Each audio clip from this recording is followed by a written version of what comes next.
Welcome to Tech Show today, live from the top of the Chicago Hilton at ABA Tech Show 2017. I'm Dennis Kennedy, and I'm one of the co-hosts of this panel with Laurence down at the end. And I'm currently in-house counsel at MasterCard. I've been involved in Tech Show for many years, been on the board. I'm currently chair of the ABA's Legal Technology Resource Center, and co-host a podcast on the Legal Talk Network. And we're excited to do these live shows. We started them out last year. They were a great success, lots of fun. And we're going to start out with the two of my favorite people as guests. And Natalie, do you want to introduce yourself? Oh, great. Yes. Good morning, everyone. I'm Natalie Kelly. I'm the director of the State Bar of Georgia's Law Practice Management Program and a longtime Tech Show attendee. I've actually been coming since 1996. So 20 plus years on my notches in my belt for coming to Tech Show. I love it and so glad to be here. Yeah, wouldn't miss it. And I'm Jim Calloway. I'm director of the Oklahoma Bar Association's Management Assistance Program. I also do a podcast with Sharon Nelson for Legal Talk Network called The Digital Edge, Lawyers and Technology. And I'm a former Tech Show chair, and I think this is my 18th year, so Natalie has me by one or two. And I'm Laurence, Colletti, executive producer for Legal Talk Network. So actually, I've had the privilege of talking with you guys at length at many different types of shows, and ABA Tech Show is one of our favorites. So let's get started. I realize now that between the three of us, we have over 50 tech shows. So I guess my first question is, what do you guys like about Tech Show so much that brings you back, and in both of your cases, that you decided to chair the whole show? Well, I tell you, for me at least, it's always been fascinating to watch the progression of lawyers implementing technology. You know, the challenges they've had over the years that try to what do we do with this thing? You know, we're used to pen and pad here, and now we're going to get things and machines that help us do this faster. And so watching that progression, how those worlds collide, has been totally fascinating. So year after year, I come back so that I can take the knowledge that I'm gaining here back to the members at my bar association. So that's one of the main reasons I'm here all the time. And likewise, I'm tasked at the Oklahoma Bar with bringing practice management information and technology information to our members. ABA Tech Show is really a unique gathering because it is more of a community than just a conference. And really, even though there are other events that are similar to this is the one show that brings together more of the people who review technology tools, who write columns, who give speeches all across the country at various events. And so sometimes I feel a bit maladjusted that some of my best friends I only meet once a year physically, but that's kind of what ABA Tech Show is for me. And I think that's a good jumping off point, Jim. I mean, one of the things that strikes me in particular about this particular conference is that there does seem to be some very close ties here. And so you can see that just in the involvement and the chemistry of the people speaking. And so I guess my question to you guys is how important has that been as you've progressed through the years and seeing all the changes? Go ahead. Oh, well, I was going to say, I think that's vitally, vitally important. I think the relationships that we're building here transcend this show. So even though, as Jen mentioned, you only see a person once a year, what you've learned and gained outside of the walls of this conference, so to speak, are things that you can bring back and share, and you push that out into the larger legal profession. I mean, and we really are kind of the pulse or the heartbeat of what's going on with lawyers and technology. And it's vitally important to build those relationships and maintain them in such a way that you're able to just, again, share with the world. Well, and in my first years at Tech Show, as I was new to being legal technologist full time, I got a lot of great training. One of our great friends, Ross Codner, who's many year Tech Show board member, he's deceased now. He trained me. He said, lawyers have to listen to a lot of boring presentations. If you can be entertaining as well as informative, and make sure they have a couple of takeaways, and that's a rule I've kind of used for the last almost 20 years. Doing those kind of things and whatever. Also, you break bread with people. You have a cocktail with somebody. You do all these different things, and then if I get a naughty question I don't know the answer to, well, I may know the top encryption specialist or electronic discovery specialist, and we're friends, so I can send them an email with confidence they'll respond to me, or call them on the phone. They know who I am. Yeah, you were making me realize that I feel like I'm friends with people I met at the very first tech show that I attended. So do you guys see people that you have run into like every year that you really consider a close friend? Oh, I definitely, for me, I mean, I think over the years, like I said, the 20 plus years here, I really can go back and look at faces and put names with faces over the years of folks that I've known. And that's, again, that relationship building here is so, I don't want to say it's totally unique, but it's one of the most valuable parts of this show. Well, I feel that way not only about the attendees and the speakers and the former Tech Show board members that I've served with, but also about the vendors. I was talking to one of the vendors who's been at every single Tech Show, and I've get some really good information from them because they're going to have their top people here. If they're doing 6 or 7 conferences, sometimes you don't know maybe who's going to be at their booth at the same time, but they're going to have their top people at ABA Tech Show. So now all of you have been presenters at ABA Tech Show, and you've presented on multiple types of topic. And when I walk around and I see people on the expo floor, I'm seeing attorneys at all different size firms. I think for the most part it's small firms and solos, and I think that's just kind of the demographic of the industry. But when you see everybody walking around and seeing everything that Tech Show has to offer, they're reaching out and they're trying to get some new information to run their firm better. And so since you guys have been in the seat as presenters, and this is just thinking back in time, what was like the biggest problem you helped somebody solve when they came out here to be part of Tech Show?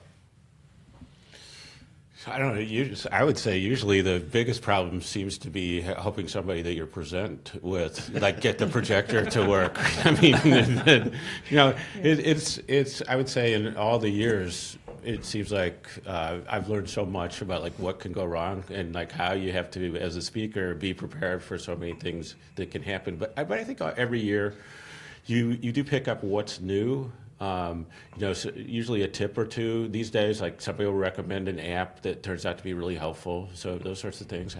Yeah, and I think it's quite challenging. I mean, the show in itself, from an educational standpoint, can be quite overwhelming. I mean, there is so much here. So, kind of calming the nerves, saying, yes, take 1 or 2 great things from this that you're going to learn, and really, really look to implement those when you get back home. That's where I think the coup d'etat is. It's right there, and so it's sometimes difficult to get that across. People are taking all these things down, and then they get home and they can't do them. And it becomes a little frustrating. And so I think being able to kind of calm the nerves, it's going to be great. You're going to learn all this wonderful stuff. You have access to this information from show to show, and just take advantage one step at a time to kind of move your practice forward. I think that's one of the things that we try to get across as speakers. I would add to anybody who's watching who hasn't been to Tech Show, you'll never meet a more welcoming group of people. They have the Taste of Tech Show dinners, so you can go meet with the speakers. Most other conferences, the VIPs are sequestered up in some room away from the rabble, if you will. And I've noticed over the years the Tech Show tends to have themes, maybe not official themes that the boards come up with, but one year it was the internet, One year it was electronic discovery. Half the vendors were electronic discovery vendors, and then in practice management kind of. And so there's kind of different trends that we see that are really informative, but I would encourage all of you, if you're interested in running the technology in your firm better and knowing what the cutting edge is for tools to better serve your clients, come to ABA Tech Show. You won't be disappointed. And then if you were to give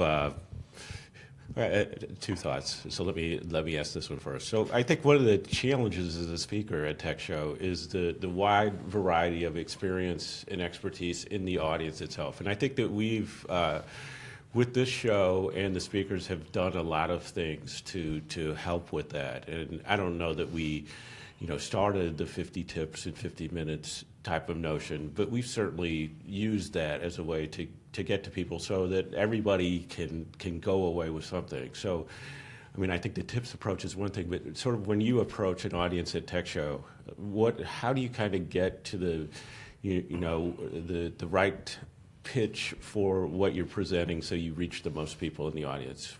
So I think for my year and prior years as well as chair, one of the things that we did is we try to pay attention to that in planning. And so the educational sessions are basically put into tracks.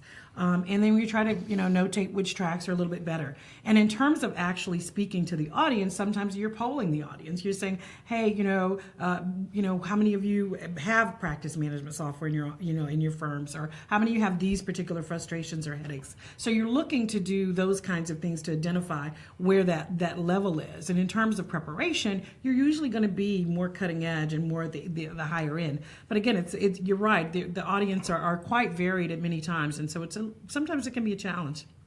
I think polling the audience works well sometimes. Last year I was doing a kind of a non-technology program. Actually, it was just the basics of starting a law practice, the first program of the day.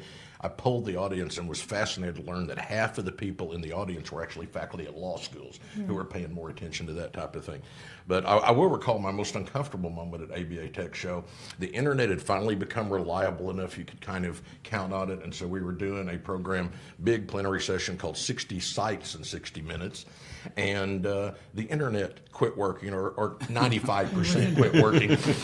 So we're doing this painful thing of watching pages low, and I'll always remember bringing down the house with it. We decided to change the name of the program to 6 Sites in 60 Minutes. That was the greatest moment, because you had lost that panel had lost the audience completely, and you brought them back because everybody was laughing. But it was one of those things that where we really thought presenting live on the internet was stable enough. And to this day, I do screen capture still when I'm showing web pages. Absolutely. I like you, Jim. I had one of those sessions where I think it was create PDFs of every slide that you do. It's bound to happen. So I've got a question, just getting back to basics. There's obviously the people here, they have the agenda, all the attendees, and they're running around trying to figure out, which of the tracks they want to attend and which session they want to jump in on. And there's so much here. I mean, there's, I think, 8 tracks today, there's 8 tracks tomorrow, and I think 4 tracks on Saturday. Is that correct? Yes. So, that's 3. a lot. Yeah. That's a lot. So, in terms of just basics, for somebody that didn't attend this year, that may be thinking about attending next year, what is this conference all about? Well, you guys are all looking at me. So I think that I've always felt this was primarily a networking conference. So I think that you can, and also I learned here that it's a way that you can go to a conference and browse, that is perfectly acceptable to start in one session where you go, oh, there's a couple things I'm interested in, and you realize it's not exactly what you expected or what you want. It's perfectly okay to get up and go to another one. As speakers, you kind of go like, "Oh my God, was it me?" But I don't think it typically is. So you can browse, and then the thing I think is really amazing and underappreciated is the speakers, especially, are incredibly accessible.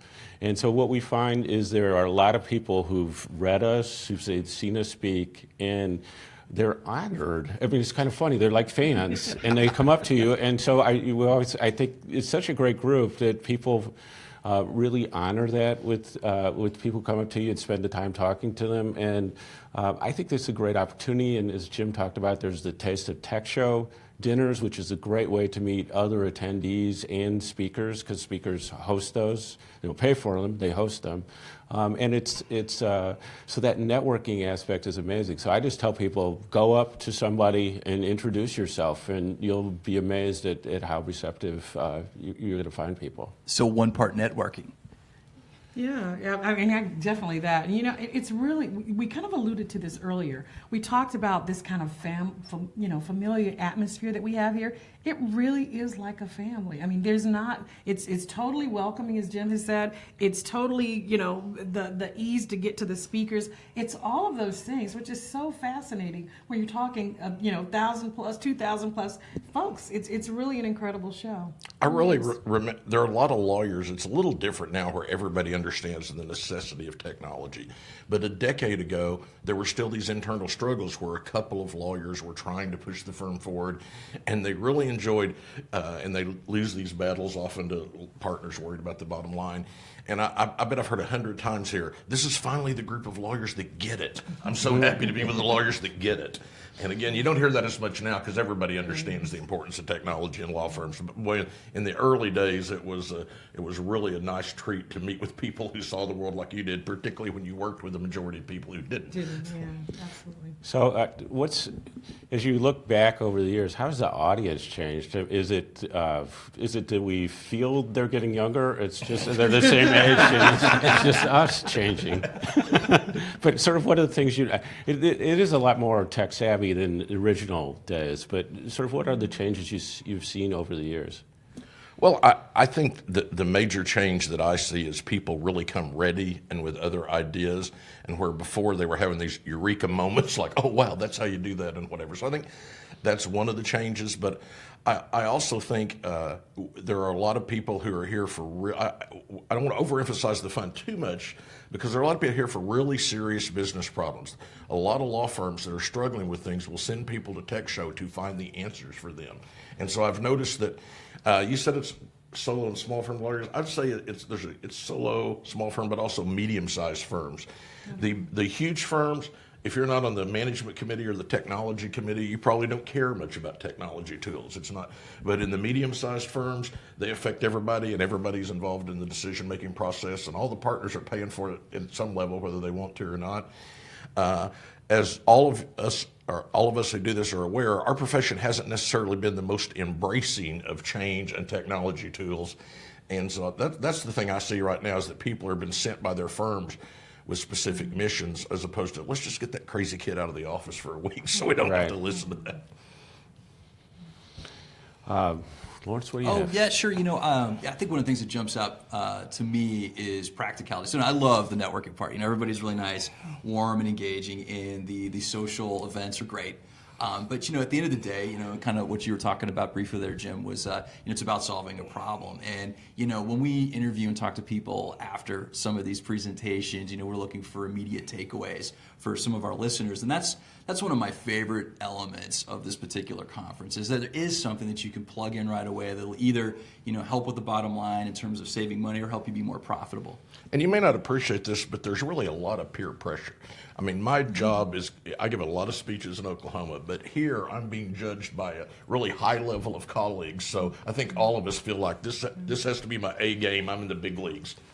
Right, and then your friends who do speaking are always coming up with new things every year, and you're like, oh man, I got to up my game, or I never thought about this, or maybe I need to start presenting this way or in this style. I want to shift to actually helping people, and you guys are both on the PMA side, and I'll let you explain that in more detail. And I think that's been so important. I can't stop myself from calling it the PMA movement because I think it's so important.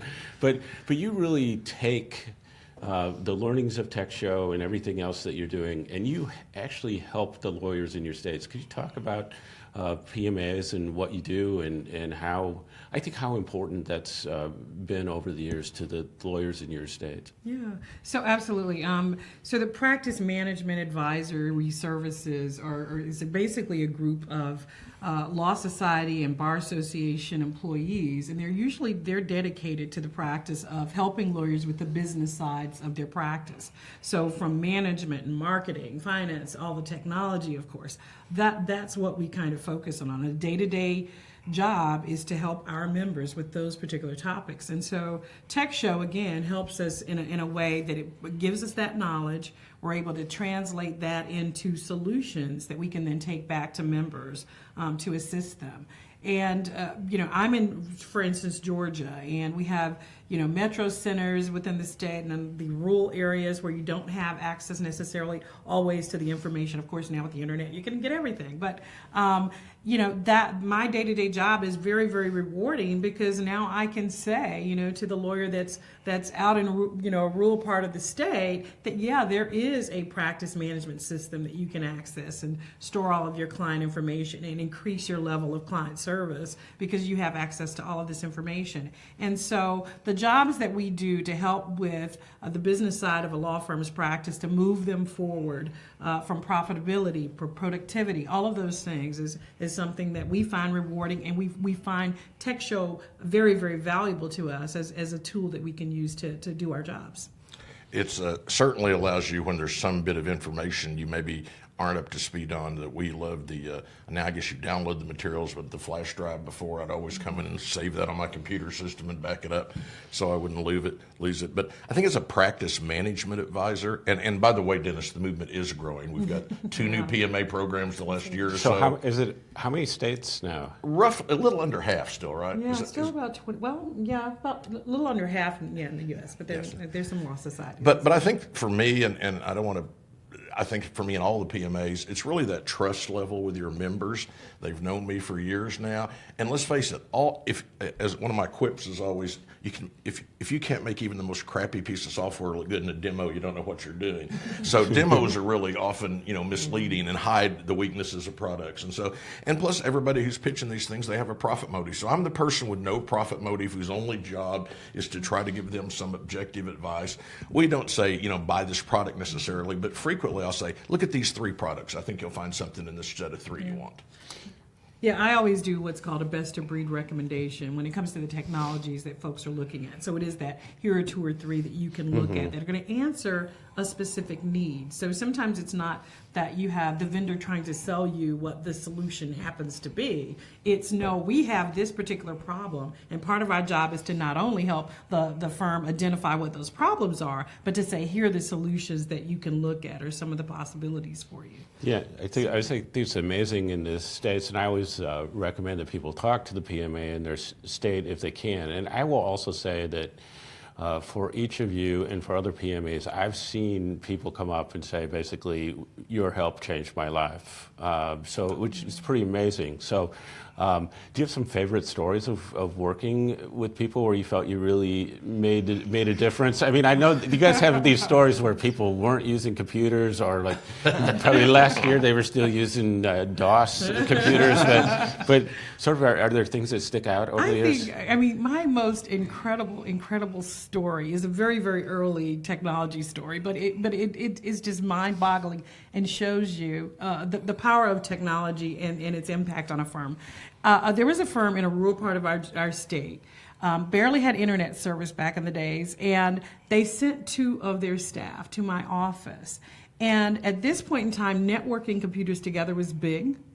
And I actually created I think it may have even been a WordPerfect document on one computer, and then saved the file and went to the other computer and pulled the file up there. And they were just floored that this was a possibility. You mean that showed up over there? And they walked back and forth because they couldn't believe it. So it's that whole idea that we can help you solve a problem, that we can put computers in there and make them talk to each other. That's just something that was mind-boggling. But anyway, that's a very, very incredible story that stands out. One of my primary job responsibilities is taking phone calls and emails from our members and answering their questions. And this is going to sound really silly, but it was years ago. Just think about that. But I remember a lawyer calling me up and said, "Oh my God, I have a 10-page brief and I've just deleted it all." And I said, "Have you closed the document yet?" And they go, "No, I'm looking at this blank document." I said, "Try the combination Control-Z," and his document reappeared, and you could just hear the excitement in his voice. Yeah, there are tons of those stories, Dennis, by the way. I think it's just always incredible when you can help someone, and that whole feeling of being there. I mean, and there are sometimes very, very emotional stories as well, saving someone's position in a firm, things like that, because there is that miscommunication. And sometimes it's there's a barrier there that's not able to be seen other than without an outside set of eyes, and sometimes we're that. And I think I'm involved as a part of my job duties with helping lawyers who've gotten a little bit of trouble, not unethical type of trouble per se, but mismanagement and whatever. And I've noticed a lot of things in the lawyer culture. If you get behind, our only solution is to just work harder. Well, at some point you can't work that many hours, and you've got to come back. And so I tell lawyers a lot, you've got to be the CEO of your business first. And I see lawyers, one thing I found very interesting, I see lawyers who want to slow down, and so they just want to have a part-time or a diminished practice, and they get rid of their staff, but they don't spend time thinking about what that means. And then in a few months, they figure out, oh my gosh, if I'm going to not have staff, I can't do these kinds of cases anymore because they're too staff intensive and those type of things. Yeah. I won with that answer, right? Yes. I guess we have audience that wants to come onto the set. But, so what's on what do you guys have on your radar for this tech show? I've been fascinated by the whole startup movement and what's going on with startups. And so watching, the way that the tentacles of the conference reach out. So the startup, the technology meetups, kind of what's going on with AI and startups. That's kind of what I'm looking to see more about this time. I'm really here for the basics this time. There's so many new practice management solutions, and we've hired another lawyer in my department. We have 2 lawyers now, and so her name's Darla Jackson. She focuses more on practice management software. But this year, one of my goals is, and I may even have to skip an educational session to do it, but one of my goals is to really make sure that I hit every booth in the vendor floor. And just to see kind of what's new out there with these startups. I agree with you, that's real interesting. But also, I didn't probably, when I took the job at the bar and came to my first tech show, didn't even know what an NDA or non-disclosure agreement was. And now I routinely have people, will you please look at our product and give us suggestions? And we had that experience just yesterday at the PMA retreat where a company was showing off a product and we said, boy, there's a real problem here. And we came up with a solution for them. And you can see them all going, oh, that's going to work, you know? It is funny how we're... the other thing, in addition to NDAs, is I get these emails early that will say embargoed for release, and I go like, I'm not the press. I mean, like, I'm not gonna release this information, but I don't know how it really applies to me. Laurence, Steve, you had a great question that we were talking about before that I think you wanted to ask, like what? And now I totally befuddled you. But you're talking about how. Both Jim and Natalie have chaired TECHSHOW, and they've been involved for years and been on the board, and it's obviously something they put a lot of time into it. So what is it that makes this, one of your main outlets, and makes you so willing to put so much time into it? Well, I'm a legal technologist. This is the best annual gathering of legal technologists. It's really just as simple as that. Yeah, I'm with you, Jim. I think that's an incredible thing, and I did a very interesting thing. I went back to law school. So I was a law student actually chairing TECHSHOW. I didn't know that. Yes, I didn't know that. So you were a law student and you decided I was a law student. How did that work out? There were books in my suitcase. Oh my goodness. And so lots of clothes. But how that works is you do really have incredible people around you. And I was surrounded by a great group of folks who did a lot of hard, good work, and that's how I accomplished that. Yeah, so the planning board was a great year for me. So, are you from the practice management advisor position? Are you finding the engagement with the people that you're helping more rewarding? I mean, right now we exist in the state of the industry where there's a lot of downward pressure on the billable hour, and then there's increased expectations. I mean, from clients and the businesses that are served. They want lawyers to be operating much more efficiently. They want that time to be worth something. They don't want to be nickeled and dimed. And so I'm just wondering, as the years have gone on and as the technology curve has increased, are you finding that the contributions you're making to your clients more valuable as time goes on? Oh, I think there's a lot of change. And as lawyers, we're trained to look at the precedent, the past, to forecast the future. Technology doesn't work like that. Nobody had all the ideas of the things the internet might do. So again, for those of you who've never been before to TECHSHOW, it's a welcoming environment, and there really are a lot of, I try to build a program, where I start off with the basics and move up through the program. So it's hard to really put it in words. But again, one of the taglines I use right now is quoting an old Wall Street Journal policy where they said they were changing their marketplace to business and tech because every business is a technology business. And I think if lawyers don't understand that when pretty much all you do is process information and documents and that type of thing, you're a technology business whether you want to be or not. And coming to TECHSHOW is a great way to catch up on that end of your business. Yeah, well said.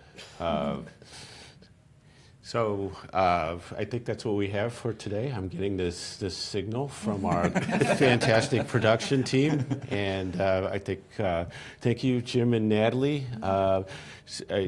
You're my favorite people here, and I wanted to get you on the show to kick things off this year and take advantage of your experience and your expertise, and also talk to people about the PMA programs in states. And if you're in a state where they don't have one, I think it's a good thing to lobby for. But if you're in a state, it's a fantastic resource that you can use all around the year. So thank you very much. Thank you. Thank you, Dennis. And it's been great. Thanks. When do I become one of your favorites, Dennis? Well, your favorite at every conference.